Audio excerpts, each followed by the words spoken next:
Oke, kali ini kita akan coba belajar salah satu rangkaian digital, yaitu rangkaian multifungsi, yaitu rangkaian di sini ada kita sebut sebagai decoder dan encoder ya.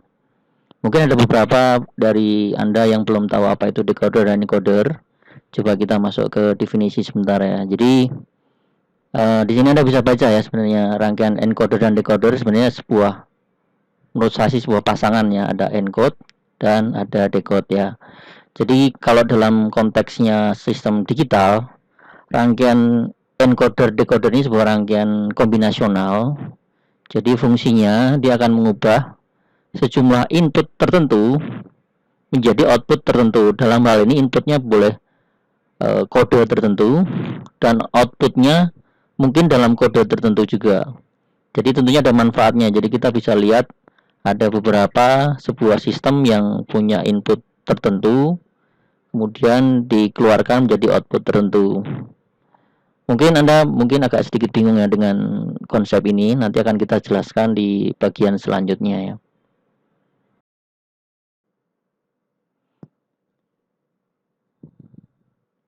Oke, bagian ini saya jelaskan tentang encoder ya. Contoh di sini adalah encoder, bisa Anda lihat di sini adalah encoder dari inputnya jumlahnya 4 dan kita lihat outputnya ada 2. Jadi mungkin saya ulang lagi, di sini ada inputnya 4, sedangkan outputnya ada 2. Jadi proses encode di sini adalah mengencode dari 4 dirubah menjadi sebuah output jumlahnya 2. Nah, untuk mempermudah bayangan tentang encoder, kita lihat bagian tabel kebenaran di sebelah sini ya. Nah, di sini kita akan bisa lihat di sini inputnya ada 4, sedangkan outputnya ada 2. Oke, contoh yang paling sederhana, kita lihat yang paling pertama ya. Oke, kita bayangkan ini adalah sebuah saklar, di mana saya hanya pengen menyalakan bagian Y0 saja. Y0 ini saya nyalakan jadi 1. Berarti Y0 itu bagian mana? Ya, ini ya, inilah bagian Y0. Ketika Y0 ini 1, saya berharap output hasil encode adalah nilainya adalah A1-nya 0, A0-nya adalah 0. Jadi di sini adalah 0 dan 0. Nah, kita lanjutkan di baris yang kedua. Baris yang kedua sekarang dibalik. Sekarang yang nyala bukan yang Y0 tetapi yang nyala hanya Y1 saja. Sedangkan yang lain adalah di sini adalah 0. Jadi di sini kita bisa lihat 0, 0, 1 dan 0. Output yang diharapkan berapa? Output yang adalah 0, 1. Nah, di sini ada 0, 1. Oke, demikian seterusnya kita bisa lihat untuk input yang ketiga dan yang keempat. Nah, di sini bisa Anda lihat nih sebenarnya sebuah proses encoding. Jadi ini seperti milih channel ya, channel 1. Berarti outputnya kalau ini kita analogikan 00 itu kalau kita rubah dalam desimal kira-kira angka berapa? Ya, betul. Ya, angka 0 tepat sekali ya. Oke. Kalau dengan ini 0010 kira-kira outputnya berapa? Ya, outputnya adalah 01. 01 ini adalah kalau kita desimalkan adalah angka 1. Sedangkan di sini yang ketiga bisa Anda lihat adalah ini 10. 10 kalau dalam desimal itu adalah 3. Maaf 2. Oke, maaf 2 ya. Ya, Anda benar ya 2 ya. Oke, sedangkan yang terakhir dengan saya menyalakan Y3 saja, output yang keluar di sini adalah 1 sama 1. 1 sama 1 di sini berapa? Kalau kita lihat 1 sama 1 adalah 3. Oke, jadi Anda udah mulai paham ya bahwa encoder ini adalah sebuah rangkaian kombinasional. Saya ulang lagi, rangkaian kombinasional yang fungsinya untuk mengubah dari input tertentu menjadi output tertentu. Maka di sini tadi di definisi tadi disampaikan bahwa ini semacam kode-kode tertentu, outputnya pun juga dalam kode-kode tertentu. Jadi kita seolah-olah semacam membuat ada mekanisme dari input kode tertentu menjadi output kode tertentu. Oke. Nah, biasanya kalau kita belajar tentang encoder, biasanya nanti kita akan bisa lihat beberapa bentuk yang lain. Biasanya encoder nih biasanya ada beberapa contoh misalnya jadi 4 ke 2, 8 dirubah menjadi 3, 8 input ke 3 output. 16 ke 4. Jadi 16 input ke 4 output. Oke. Jadi di sini Anda juga bisa lihat di sini ini adalah contoh yang kelipatannya. Jadi kenapa ada 4? Di sini karena 2 pangkat 2 adalah 4. Sedangkan di sini 8 karena 2 pangkat 3 adalah 8. Sama juga yang di sini. Ini 2 pangkat 4 adalah 16.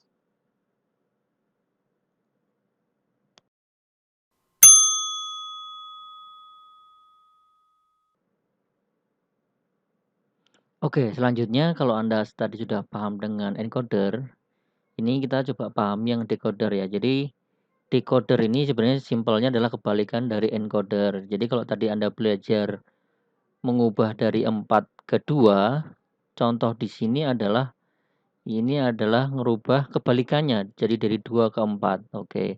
Jadi istilahnya ini kalau decoder itu kayak dikembalikan ke nilai aslinya ya. Jadi kalau tadi kita melihat ada input dengan 4 input, sekarang dikembalikan dia jadi output ya. Jadi ini dibalik. Jadi contoh di sini misalnya kita punya decoder 2 ke 4, decoder berarti ada 2 input, sedangkan outputnya ada 4. Oke. Nah, di sini Anda juga bisa lihat ternyata adalah tabel kebenarannya ini adalah kebalikan dari encoder yang tadi. Nah, sebagai buktinya adalah ini contoh. Misalnya di sini Anda punya angka 000, maaf 00. Jadi 00 ini outputnya adalah ternyata dia hanya menyalakan hanya yang D0 saja, yang lainnya adalah mati alias 0. Oke, ketika 01 yang nyala adalah D1. Yang nyala yang satu hanya D1 saja. Nah, ini agak sedikit salah. Ini harusnya 10 ya. Ini harusnya 10 di sini. Ini harusnya nyala adalah 001 ya. 0. Jadi yang nyala hanyalah 1 saja atau D2. Oke, sedangkan yang keempat, yang 11 adalah yang nyala adalah D3. Oke, jadi ini benar-benar kebalikan dari encoder tadi. Jadi fungsinya adalah kebalikan dari encode mengubah data dari ukuran kecil menjadi data dengan beberapa input yang jumlahnya lebih banyak. Jadi contoh di sini adalah misalnya dari 2 to 4 atau tadi 3 to 8 atau 4 to 16. Seperti yang tadi ini sudah dijelaskan kenapa ada 4, 8 dan 16 ini adalah kelipatannya. Jadi 4 itu adalah 2 pangkat 2. Sedangkan 8 adalah 2 dipangkatkan 3. Sedangkan 16 adalah 2 pangkat 4.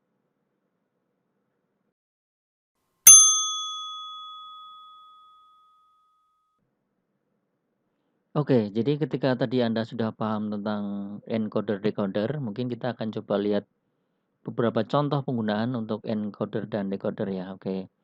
Nah, mungkin untuk bagian pertama kita akan coba perlihatkan salah satu contoh untuk mekanisme encoder decoder ini bisa dipakai untuk transmisi data ya. Jadi untuk pengiriman data jarak jauh misalnya. Jadi kalau di dunia telekomunikasi mungkin Anda pernah dengar ada istilah multiplexer atau demultiplexer. Nah, salah satu inti dari multiplex tersebut adalah adanya sebuah encoder dan decoder ya. Oke.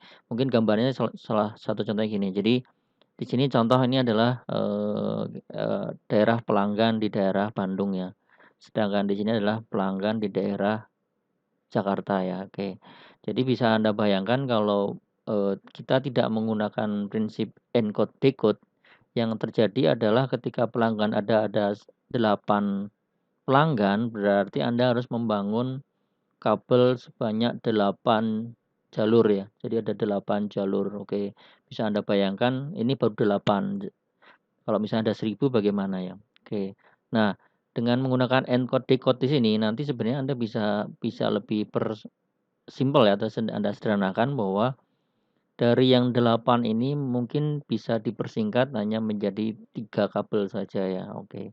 Kenapa ini bisa terjadi? Nanti bisa saya jelaskan di bagian selanjutnya ya. Jadi contoh di sini misalnya ini ya. Jadi saya pengen menyambungkan 7 ke 7 ya.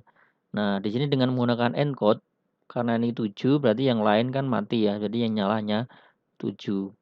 Nah, ketika ini 7 dirubah menjadi sebuah kode tertentu. Nah, kode tertentu ini akan yang dikirimkan ke dalam sebuah saluran transmisi. Nah, nanti sama penerima dia akan didekode. Setelah didekode, dia akan dibalikkan ke channel yang 7 lagi. Oke, jadi ketika dia ngirim angka 1 di sini, akan tetap diterima di maaf, ketika ngirim di channel 7 di sini akan tetap diterima di nomor 7 juga ya. Karena apa? Karena di sini menggunakan encode dan decode yang sama. Oke, jadi bisa Anda bayangkan di sini simplifikasi dari sebuah kabel yang awalnya ada 8 kabel, ini disederhanakan hanya menjadi sebuah 3 ya, oke. Jadi kurang lebih itu salah satu contoh penggunaan encoder yang paling sederhana ya, oke. Nanti mungkin, akan kita bahas lagi bagaimana encoder dalam dunia telekomunikasi, mungkin akan kita bahas lagi ya.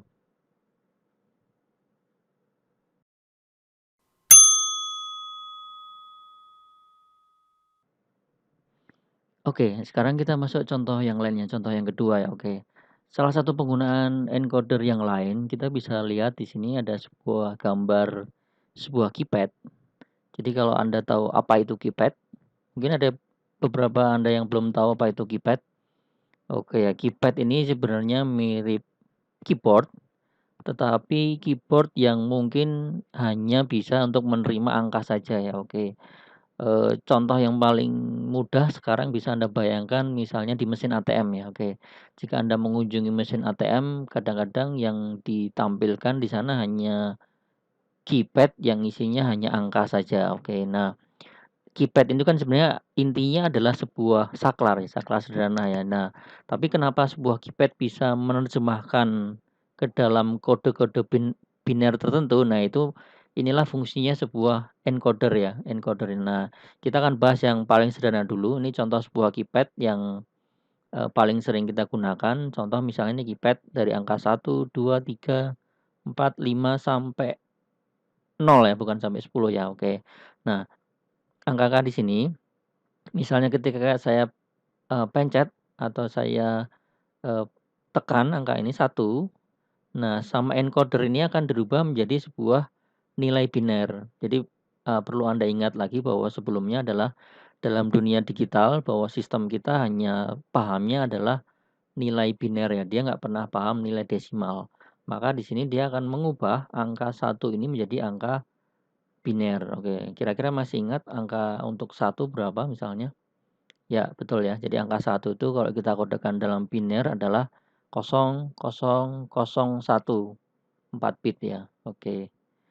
Inilah fungsi sebuah encoder ya. Oke.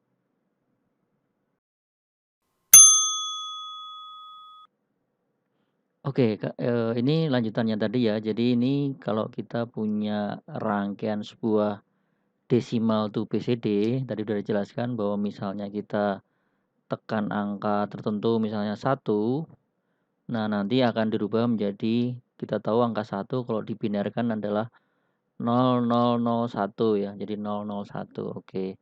Nah, di sini kita akan lihat di sini ada tabel kebenarannya, bisa Anda lihat atau mungkin kalau Anda pengen belajar bisa Anda pause dulu, Anda bisa cek misalnya contoh di sini. Misalnya baris yang pertama ya, jadi ketika saya pilih D0 atau mungkin kurang lebih ini saya tekan saklar atau tombol 0, mungkin outputnya adalah keluarannya adalah 0000, oke. Selanjutnya kalau saya tekan saklar 1, D1, D1 Anda ingat berapa binernya kira-kira? Ya benar ya, jadi binernya adalah 0001. Oke, biar Anda agak paham kita sedikit lompat ya. Kalau Anda tekan D4 misalnya, D4 kira-kira apa keluarannya? D4, di sini D4 ya, kita tekan D4, keluarannya kalau 4 kalau Anda kodekan di bilangan biner masih ingat kira-kira berapa?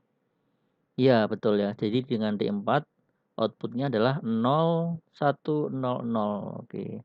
Jadi demikian seterusnya, jika Anda lihat adalah di sini adalah sebuah, pemetaan dari kita memilih atau kita menekan sebuah saklar dan dia akan dikodekan, misalnya dikodekan menjadi sebuah, nilai biner atau di sini sebagai BCD ya, BCD output ya, BCD output. Maka di sini disebut sebagai decimal to BCD ya, oke. Nah, oke, kalau kali ini kita akan bahas kebalikannya. Kalau tadi kita bicara encode, sekarang kita bicara dari sisi decode-nya ya. Jadi dibalik. BCD itu misalnya contoh di sini mau kita gunakan hasilnya untuk ditampilkan ke dalam sebuah tampilan sebuah segmen. Di sini mungkin bentuknya bukan lagi BCD itu tadi istilahnya tadi BCD from, kita balik sebentar ya. Kita balik sebentar. Ya, bukan desimal, tetapi di sini istilahnya adalah BCD to 7 segmen. Jadi di sini adalah 7 segmen. Maka di sini kita bisa lihat outputnya ada 7 ya, karena 7 segmen kita bisa belajar dari pelajaran sebelumnya adalah 7 segmen itu adalah 7 segmen output atau 7 output LED ya. Jadi di sini inputnya masih sama kayak tadi adalah 4. Di 4. 4 ini akan dikodekan menjadi sebuah nilai-nilai angka tertentu dari sebuah 7 segmen ya. Oke, contoh bentuk 7 segmen bisa Anda bayangkan seperti yang di sebelah sini. Jadi ada penomorannya, garis yang atas adalah A, B, C, D, E, F, G. Oke. Jadi bisa terbayang kalau misalnya Anda misalnya contoh pengen bikin angka 3 misalnya. Angka 3 kira-kira yang bakal nyala apa misalnya? Angka 3 yang nyala adalah A, B, G, kemudian C, dan D. Jadi ketika kita menyalakan angka 3 tadi yang nyala ini ya A, B, G, C, dan D. Oke. Jadi nanti di sini bisa Anda kasih input misalnya 3 itu adalah 0011.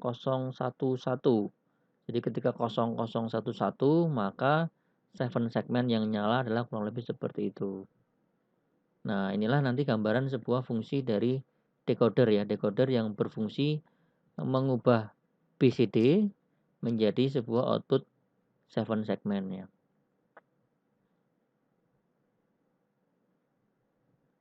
Oke, jadi kalau dari tadi yang kita pelajari, kalau misalnya ini kita combine atau mungkin kita gabungkan jadi sebuah rangkaian, kita akan melihat bentuknya seperti ini. Ini ada 4 saklar, kalau bisa Anda coba 4 saklar, sedangkan ini adalah outputnya 7, 7-nya langsung disambung ke 7 segmen. Oke, pada gambar ini dicontohkan saklar yang dinyalakan adalah saklar ketiga. Jadi kalau Anda lihat inputnya adalah mungkin dari bawah bacanya ya 0100. Oke. 0100 bisa Anda lihat lagi ini adalah sebuah angka biner 4. Maka di sini yang nyala yang mana aja karena 4 berarti yang nyala adalah ini B, maka B yang nyala, kemudian C yang nyala, kemudian ini F, dan ini adalah G. F dan G. Oke. Jadi kurang lebih cara kerja dari BCD to 7 segment decoder Anda bisa lihat kurang lebih seperti itu ya.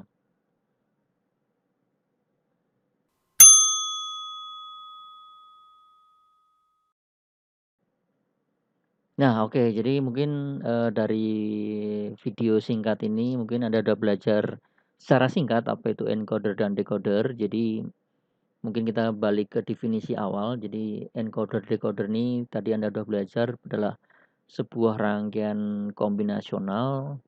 Fungsinya adalah sederhana, yaitu mengubah sejumlah input tertentu atau tersandi coded menjadi output yang tersandi juga ya. Oke.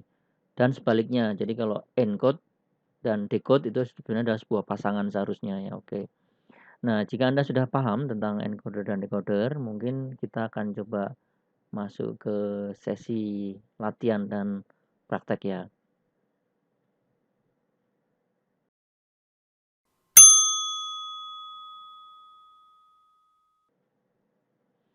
Oke, latihan bagian pertama. Jadi latihan bagian pertama tadi Anda sudah belajar membuat sebuah rangkaian decoder 2 ke 4. Oke. Silakan nih Anda buat sebuah rangkaian decoder 2 to 4. Anda bisa menggunakan EWB maupun menggunakan Proteus untuk latihannya. Jadi kita akan coba buktikan dengan tabel kebenaran seperti ini, apakah rangkaian Anda yang buat sudah sesuai dengan tabel kebenaran yang ada di sini. Oke, itu nanti yang bisa Anda tunjukkan hasilnya di kolom komentar di bawah ya. Tolong nanti kalau Anda sudah ada hasil, Anda sudah berhasil, Anda bisa kasih kolom komentar bahwa apakah Anda sudah berhasil membuat rangkaiannya. Syukur-syukur ada sebuah screenshotnya. Jadi mungkin teman-teman yang lain juga bisa belajar ya. Oh, ini rangkaian Proteus hasil karya Anda yang sudah belajar di video ini ya. Oke.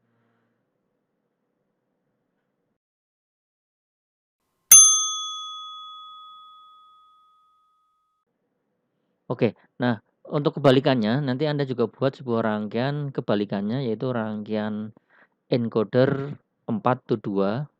Jadi sebenarnya simpel saja, petunjuknya adalah inputnya jadi output dan sebaliknya ya. Jadi ini yang awalnya output sekarang berubah menjadi sebuah input ya, oke. Nanti Anda bisa lihat di beberapa rangkaian EWB atau Proteus mungkin ada beberapa IC atau beberapa rangkaian yang bisa tinggal Anda pakai, tinggal nanti Anda sambungkan dengan lampu LED atau Anda sambungkan dengan probe, nanti hasilnya seperti apa ya, oke. Sama seperti sebelumnya, nanti hasilnya Anda bisa taruh di kolom bagian komentar ya.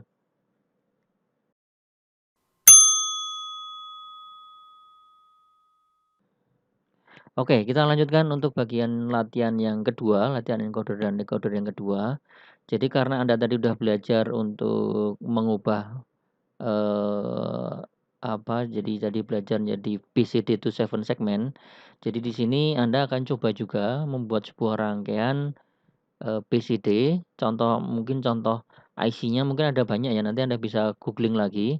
Di sini yang saya contohkan menggunakan IC 7448 ya. Jadi IC ini mampu mengubah dari PCD menjadi output 7 segment ya. Oke. Jadi di sini nanti ada A, B, C, D, E dan seterusnya ya. Oke. Nah, di sini untuk petunjuknya sebenarnya Anda bisa googling juga atau Anda bisa searching beberapa referensi bahwa bentuk atau daleman dari sebuah IC 7448 kurang lebih mungkin berbentuk seperti ini ya. Nanti mungkin ada juga ada referensi yang berbeda. Nanti juga bisa Anda lihat, tapi kurang lebih isinya adalah sama ya. Jadi intinya adalah mengubah dari 4 input ini menjadi 7 segmen ya, 7 segmen. Oke. Nanti hasil dari latihan ini bisa Anda tuliskan juga di komentar. Kalau Anda berhasil, kalau Anda ada pertanyaan juga silakan Anda tanyakan juga ya. Oke. Oke, sampai di sini dulu ya untuk video kali ini tentang encoder dan decoder. Mungkin kita akan bisa ketemu lagi untuk sesi selanjutnya untuk belajar rangkaian-rangkaian digital yang lainnya. Oke, terima kasih untuk mengikuti video ini dari awal sampai akhir.